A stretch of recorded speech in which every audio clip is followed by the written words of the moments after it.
Unsay imo dong? Kuan ka na. Dali. Ani, unsay na motivate ninyo na ma-become mo na entrepreneur?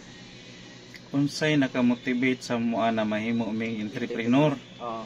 So unsa ning subject? Kuan. Entrepreneurship. Entrepreneurship. Unsa di imong year karon? 11. Grade 11. Anya mo ni isa sa inyong isa sa inyong requirement na maka-interview mo og tindero. By the way, ako dahil si Kuya AJ, ang inyong tinderong dabawin nyo. Ang first question, unsa to? Unsay naka-motivate sa amua mahimo ming entrepreneur?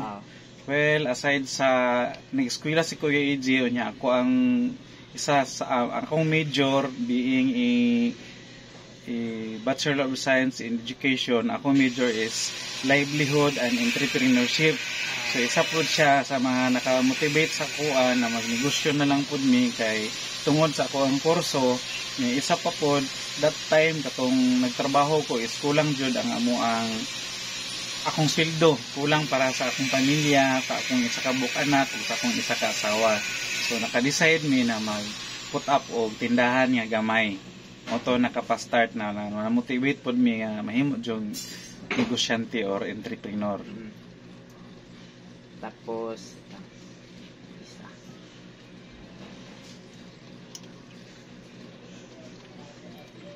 Kani, what do you think are your characteristic and competence that made you successful entrepreneur?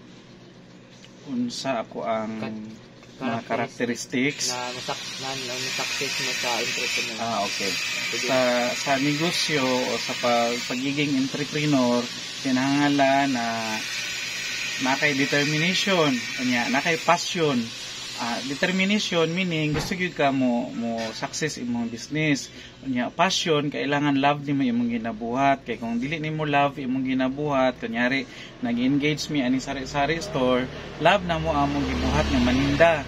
So love man namo siya, so kinahanglan love po namo or willing mi mo mataog sayo, matulog og dugay kay syempre managinot pa man nga dugay mi mag-close. Ikaw being among customer po dinhi, kabalo jud ka sa mo nga sayo mi mo mata nya dugay mi mag-close.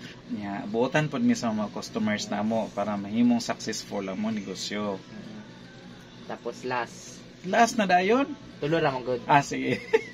What do you think of being employed? Why did you not choose that path?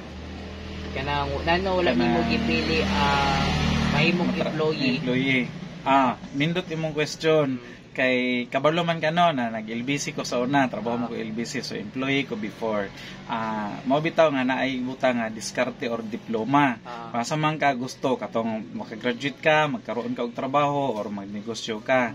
Imuha na siyang choice, pero nakatry naman ko nga magiging employee. Nahimo na po ko nga trabahante, 10 years ko nagtrabaho, so makompare na nako kay while nagtrabaho ko si Ate Delia is nagnegosyo na dinhi, so makompare nako kung unsa kadako ang among income. Ang income ni Ate Delia nimo diri sa store ug ang income nako being an employee, so dili gid siya maka-sustain akong sweldo being an employee. So mo to nag-decide ko na mag-early retire para tabangan na nako sa Ate Delia nimo diri sa among store para mapalago pa namo og maayo. So choose nako nga magiging entrepreneur, pero ni trabaho po jud ko 10 years ko nagtrabaho sa company bago ko venture into business. Pero as what I have said, naka-put up na daan among negosyo bago ko nag-early retire para tabangan sa Ate Delia and para mapalago na mo ingani among negosyo. Salamat. Thank you.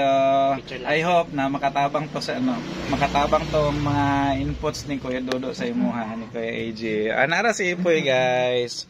Ang among palanggang customer nga requirements to niya sa iyang school, entrepreneurship nga subject no? Sige nyo, picture ta. Sige. Di ko makita. Salamat. Okay. Thank you.